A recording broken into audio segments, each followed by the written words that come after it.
How you doing? You all right, mate? I'm very good. I'm very good. I was just telling, while you were coming in, I was just telling everyone a little bit about our background and how we met. So we met and we were very much at the start of my running career, really. I was just getting into it and you were always giving me tips and pointers. And when I was starting, I was a complete novice when we first met, if you remember rightly, running around You're my too kind. You're too kind, Jamie. Yeah. No, I mean, God, we've known one another for ages. I mean, back in the kind of run days where we were running for another brand and we were taking people yeah, out for runs. And I yeah. remember you and Richard kind of, always trying to come up with these ideas to make your next millions. And yeah, no, it was so much fun. I think maybe you even spoke about setting Runderwear up, back in the day. Yeah, absolutely. Yeah, we always had little ideas of things we wanted to do that were fun and would help people. And, Runderwear's been the one that we've really, have a bit passionate about. It's been brilliant. It's been absolutely brilliant. So let's get into Kevin Quinn. Enough about us and me.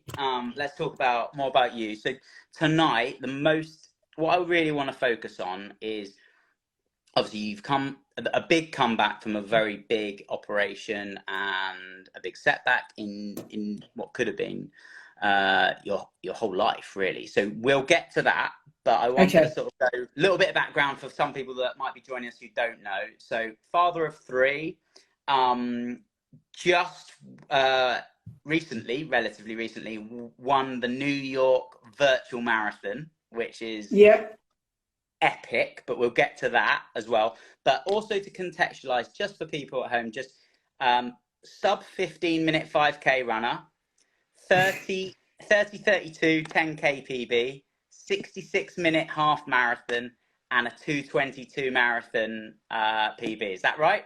That's right. You're making me go red.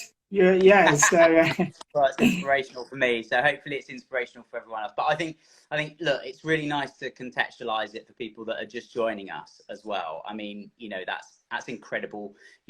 I know you're so dedicated to the sport, which we'll get into your coaching and everything as well. But you love the sport. You love running. If somebody said to me, right, name 5 people that you think absolutely love running, you would be in that 5 without question. Yeah. So what was the background? I mean, the sport's been really good to me. I've made some wonderful friends from the sport.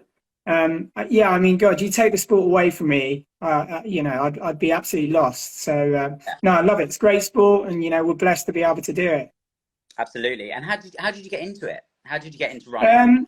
Kind of fell into running when I was young. I actually found running through bereavement. My little sister passed away when I was young, when I was 11 years old, and I found my running helped me kind of deal with that, I guess, as a little boy. So I started running when I was 11. And realised I wasn't bad at it. I was pretty good, and just been running my whole life really since then. Very good, very good. And then, so let's jump forward. I've given everyone a little bit of a background, but tell us a bit about the whole episode of the heart surgery and just talk us through the whole thing. Tell us the whole story. Tell us. Yeah, of course. No problem, Jamie. So I was training for London Marathon. I'd done London back in 2007, I think it was. I was running in memory of my father. And I loved it, loved London Marathon. Did it in 2007, but then stepped away from the marathon for a while and then focused more on 5Ks, 1500, kind of track and field based stuff.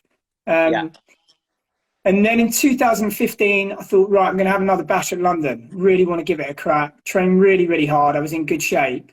And I ran London. I finished, I think it was 27th in the race, and ran 2 hours and 25 minutes. But it was a really, real positive experience run. Yeah. I think, didn't really blow up, kind of, wanted to run 2:25, set up for that time, and I hit it. But it was after the race, I started to feel a little bit unwell. My chest felt a little bit tight. And there'd be a few times I'd look in the mirror and I could see that my face had dropped. And you kind of question, is this just me? Have I just had a mini stroke? and this would happen a few times.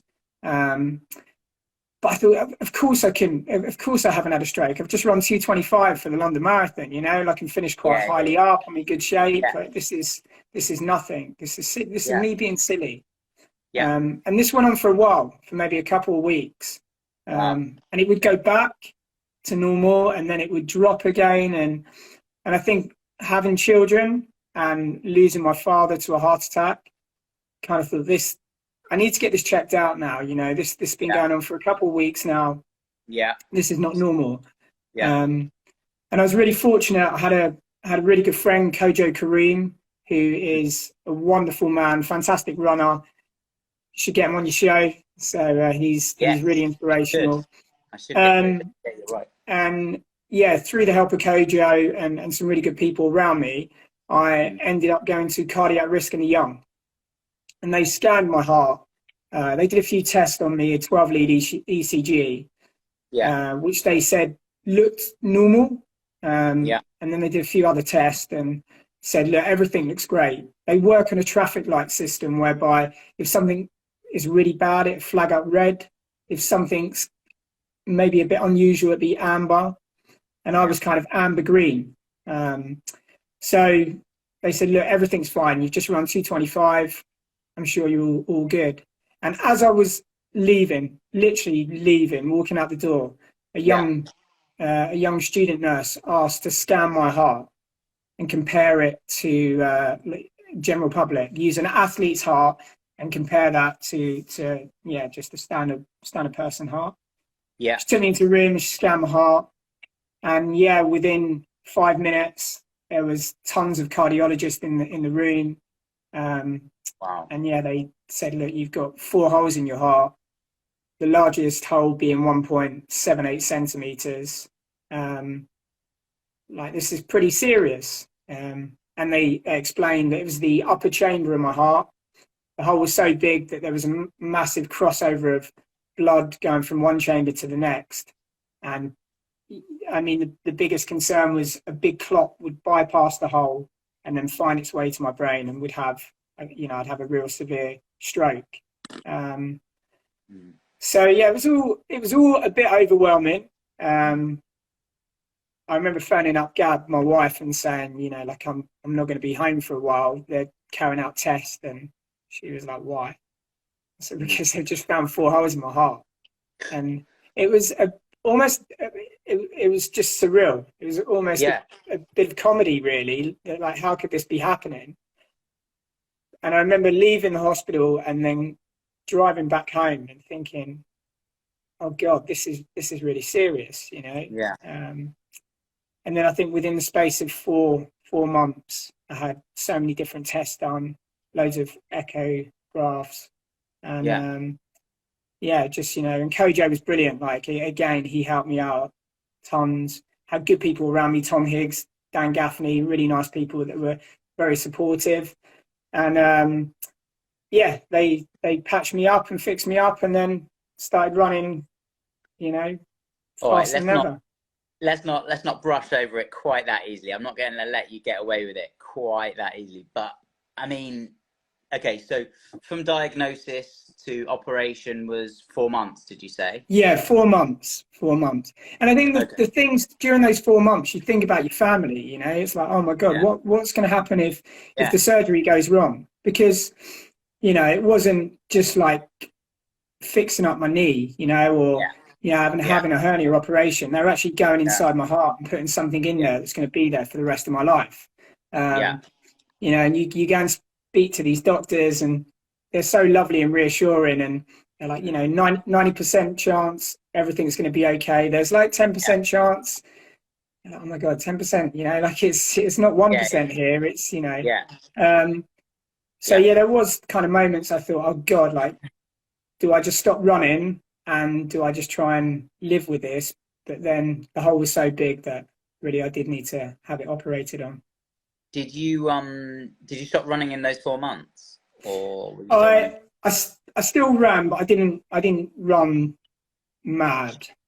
Saying that, actually, the week before I was due to have the surgery, there's a big cross country race, the South of England cross country, and I went to Parliament Hill to race that, and I remember running the first 150 meters and just thinking, I'm having heart surgery in 5 days time. Like, what am I doing here?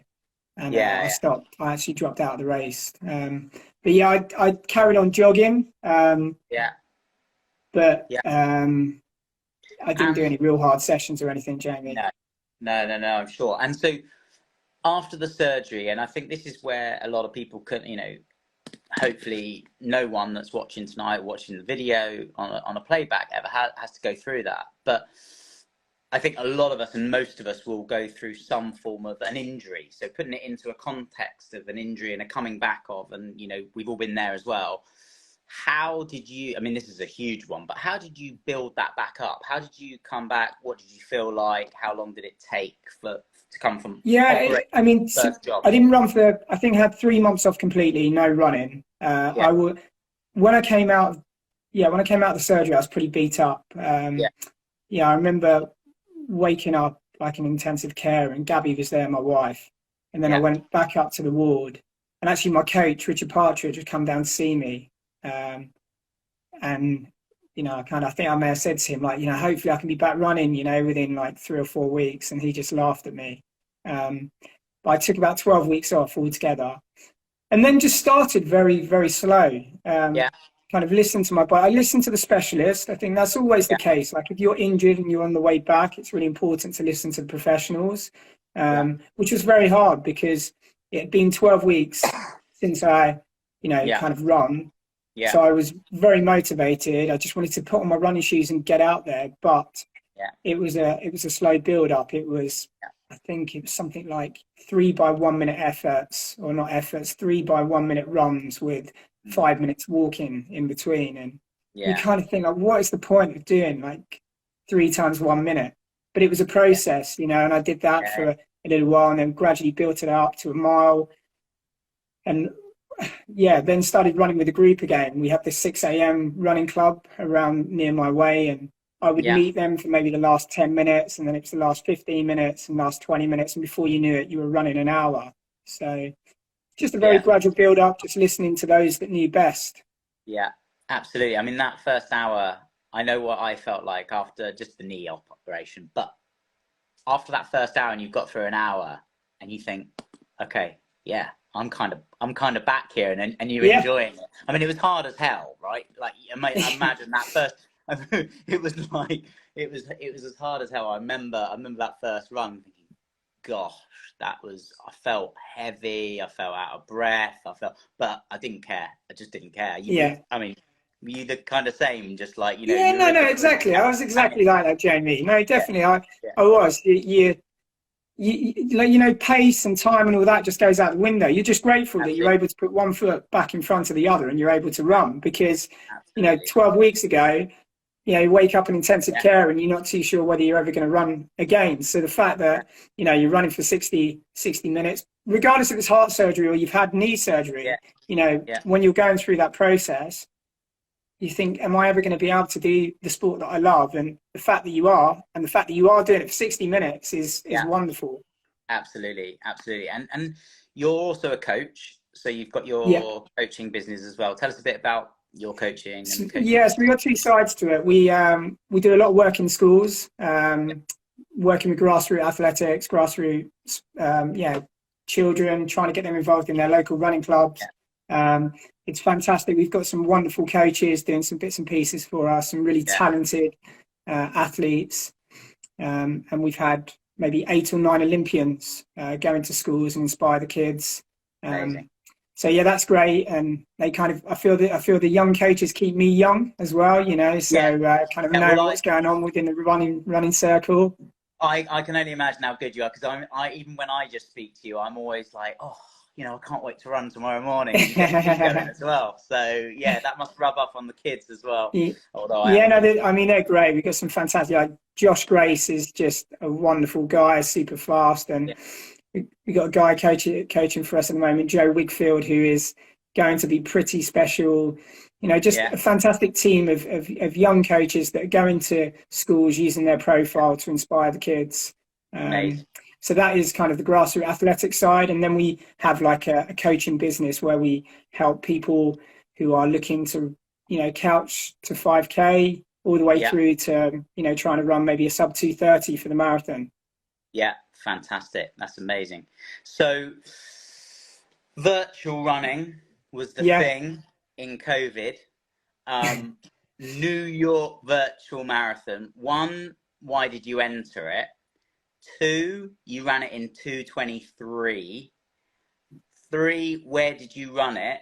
And four, the mental strength to run that fast on your own. Was it on your own? I don't know, that's a question, but Yeah, like to do that is quite incredible. So it, tell us a it bit was a about that. weird one because of COVID. All of our work in schools stopped, Yeah, and I was really fortunate. New Balance kind of took a chance in me, and they asked me to be part of their campaign, a coach for their New York Marathon campaign. So I had to coach 4 athletes leading into New York Marathon.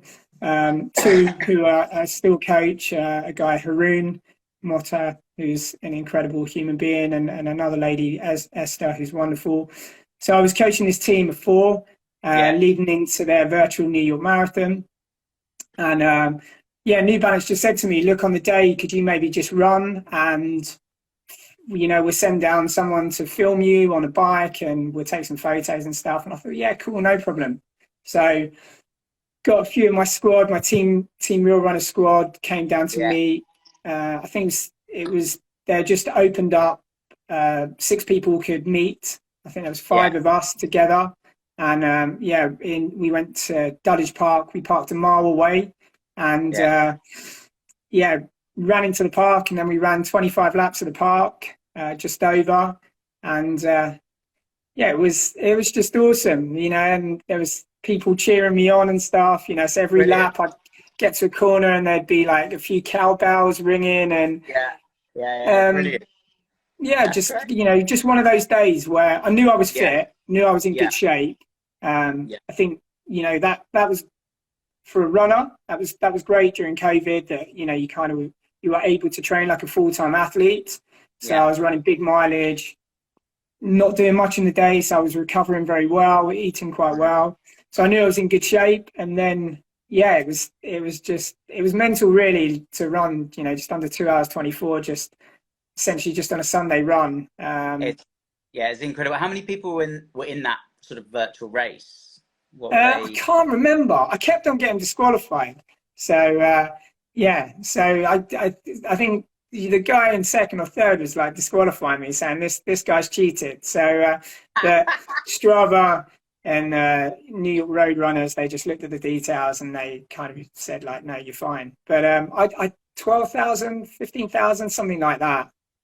Pretty good. But it was great. Obviously, being this coach for New Balance, and New Balance kind of taking on the sponsorship and working with Intersport as well. And it was nice to be this head coach for that, and on top of it, win the actual event.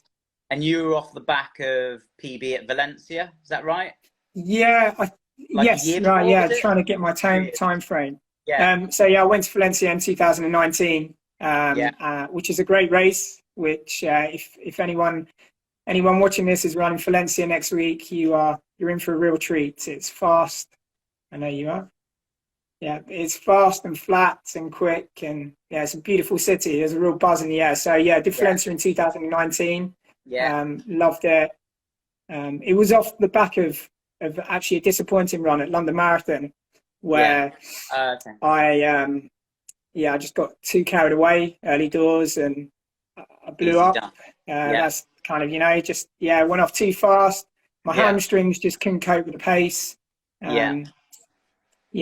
Blew up. Basically screwed my race up in the first 5K, just being a bit of a wally.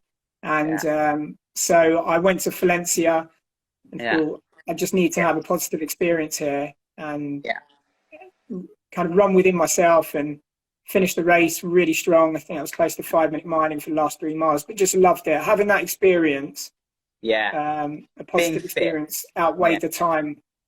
Being that fit to run the last 3 miles at 5-minute miling. Wow, that is That's pretty cool. So any just for me, my little quick question before we open it up, but any tips for Valencia, the actual race Yeah, itself? just I think what I say to my athletes is like get bored before you get tired, and Yeah. what I mean by that is just stick Like to your that. game plan. Just stick to your time that you want to run.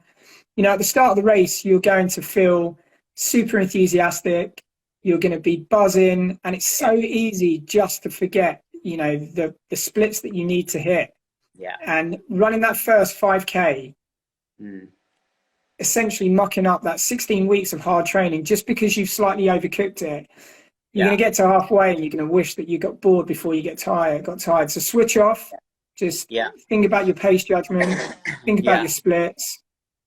Don't try and engage in conversation with other people around you because you're feeling motivated, enthusiastic. Just be, you know, this boring person for the first 5 or 10K and just stick to your game plan.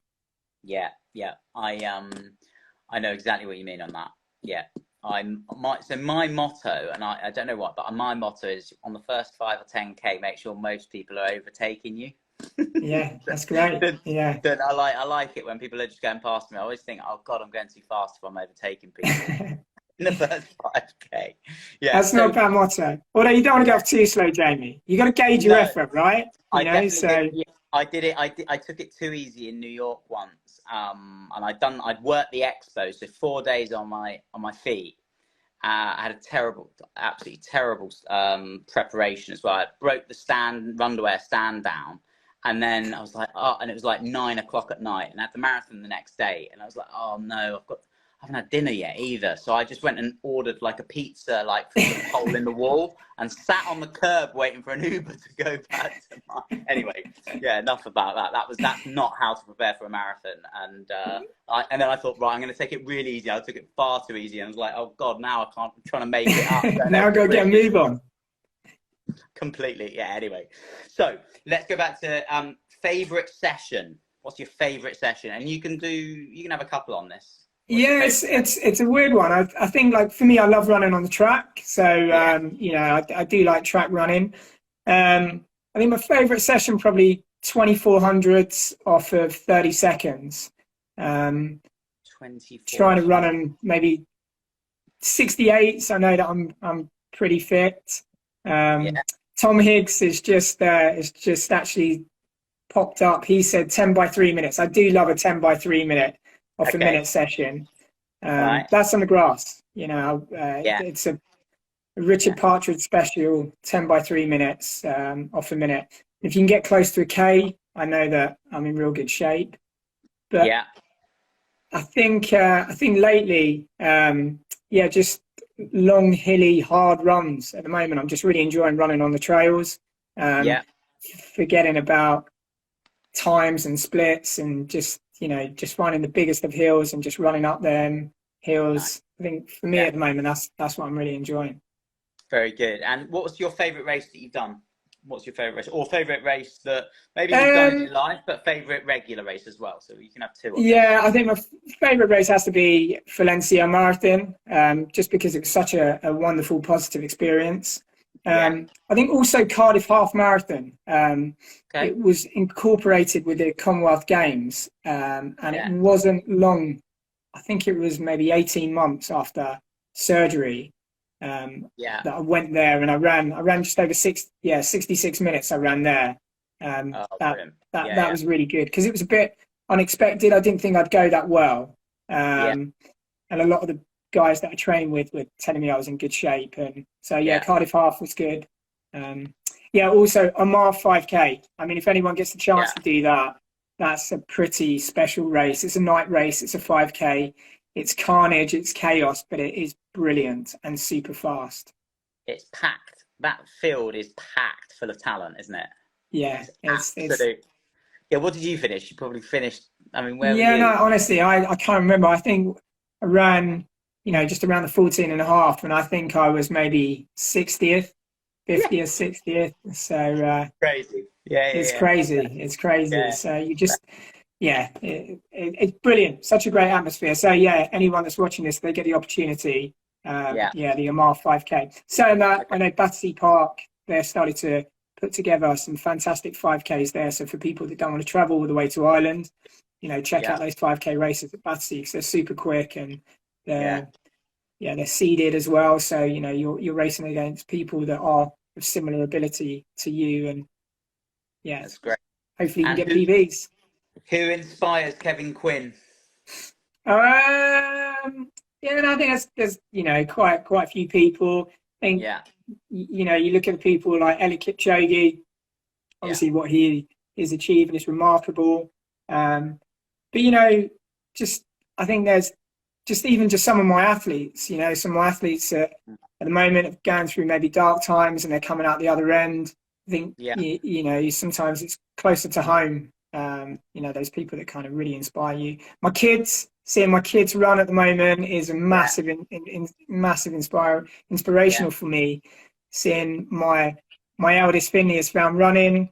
He does everything, rugby and football, but he's running some cracking little times. 11 years old, and he busted out a 20-minute 5K. Recently. So I've got to keep on training and pushing because I got these little ones on my tail. They are going to be on you before you know it. That's right. Absolutely. He looks like he's going to be. He looks like he's going to be rapid as well. Yeah, absolutely. And like my daughter as well. She is. Yeah. She's incredible. She's a tough little thing. Having 2 older brothers. Yeah. She's running some super fast times, and my middle one. I've got to mention my middle one now. Because I mentioned the other 2. Yeah. He's good. He's 9 years old, busting out 7:40 for 2K. So they're a talented trio. Very good, very good. So the one question I had was I wanted to have around is mental strength. So what do you talk to your athletes about mental strength in a race situation, as well as the comeback? So there's the comeback of coming back and staying strong, but in a race situation first. What do you say? How do you help build your athletes' mental strength? Because I found when I was coming back from my knee injury and I was coming back, I definitely felt my mental strength level had gone down.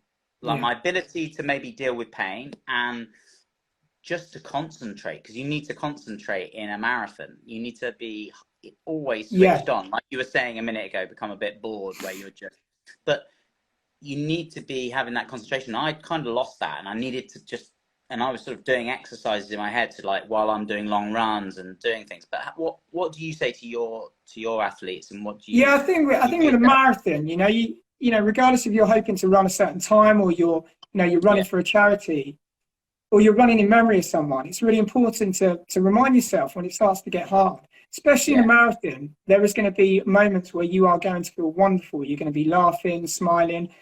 But you're going to go through a number of different emotions, and there'll be other points of that race where you're going to be very emotional and you might be crying, you might be in tears. And that's where you have to remind yourself, why am I doing this? And if it is because you're running for a charity, think about that charity, dig deep. Think about all those people that maybe have sponsored you, people that are, putting their faith in you. One thing I've got my athletes to do now when they run a marathon for the same thing, because of the fact that 26 miles is hard work, is I've told my athlete to write 8 names on their arms, and 8 really important people. They may still be here, they may no longer be here, and could be your partner, could be, whoever, your kids' names, whatever. And when it starts to get hard, you look down at those names on your arm, and I dedicate a 5K split to one person on my arm. So it could be that 35 split, 35 to 40K, where you just want to jack it in. You look down at your arm and you think about that person and you run that 5K split for them. And I found that really has helped me during the marathon, just reminding myself of my nearest and my dearest. Think about all the hours that you put in for that actual one race. All the sacrifices and the dedication and the time away from your families and loved ones. So I guess, you've put in a lot of hard work, and draw upon that when you go through some dark times, because you will go through that during a marathon. But once you overcome it, once you accomplish it and you finish that race, you feel great, right? Yeah, absolutely. I mean, I still have Hanover Marathon as one of my best marathons in my view of my personal. When I look back, and I always think, oh, Hanover was a good one. You know, you've had ones where you've blown up and it's gone wrong and whatever. Yeah. But Hanover, I felt really bad at about 24k, 25k, and I had a complete wobble, 2k, where I fell completely off the pace, like well off the pace, and I was so close to just walking and going, oh my God, I'm done. And I just worked my way through it and somehow managed to just grab it back and pick up the pace and finish strong. And I was over the moon. I hadn't run an amazing time, but I was just really happy at the end of that marathon. Wonderful. So I know exactly what you mean. Yeah. When you have that. Yeah, when you have those moments I think 2019 when I did London and I just went off far too hard. I got to about mile 15, 16. I was ready to bin it. And I remember my family being at mile 20. Yeah. I got it in my head that mile 20, that was it. I was going to absolutely bin this. I was going to go underneath the barrier tape and I was going to go home. I got to mile 20 and I saw Gabby and the kids. And I actually gave Gab a cuddle, gave the kids a kiss, and I was about to go underneath the barrier tape. And my eldest, Finley, I think he was about 6 or 7 at the time. Yeah. And he said, Daddy, I've just said a prayer, you're finished. And I thought, oh my God, like, it was such a nice thing for him to say, but equally, oh, you're kidding me. Like, really, like, all I want to do is just go and have a pint and just forget about this day.